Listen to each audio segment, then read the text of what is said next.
Hello, my name's Kenny Parr. I'm the owner of the Dan Wright Corporation. We just went through a cold snap here in Florida that we're not used to. We haven't had it. We went 76 hours with it under 45 degrees, and that's a little bit, usually it's only 8 to 10 hours, and it warms up and we don't have to go through that cold snap like that. But what concerns me is that we've had people that have called in about their units freezing up or blowing up with steam coming out of the top of them and turning the units off.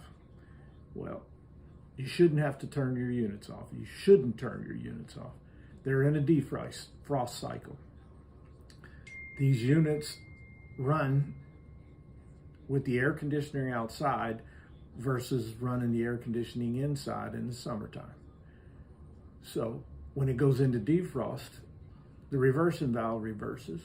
There will be ice outside on the coils, depending on how bad they are. We've seen them to be this bad. It's a very much as a rarity for it to get this bad. And it could be, if it's this bad, you could have a defrost board that is bad and not behaving correctly, or it could be on 30 minutes instead of on 90 minutes.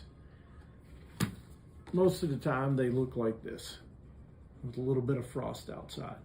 These usually come between 3 o'clock in the morning and 6 o'clock in the morning, which is usually the coldest time of the day. And when these units go into defrost, the fan motor outside turns off, the defrost comes on, hot gas goes through the condenser, and steam will start coming off your unit and it looks like it's blowing up. Well, it's not. You have to let it go.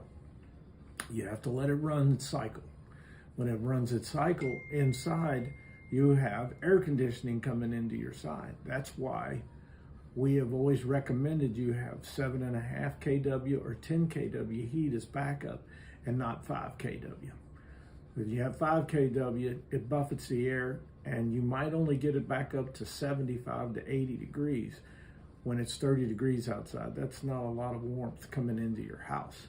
With the 7.5 and the 10 kW heaters, we can get upwards of 90 degrees to 100 degrees when it is buffeting the air while it's in the defrost cycle, which is air conditioning into your house. These are just a few tips that we'd like to give you from the Dan Wright Corporation to save you from worrying about your unit and a wasted trip out to your house to tell you that everything is okay and that's the way it's supposed to be. Thanks again.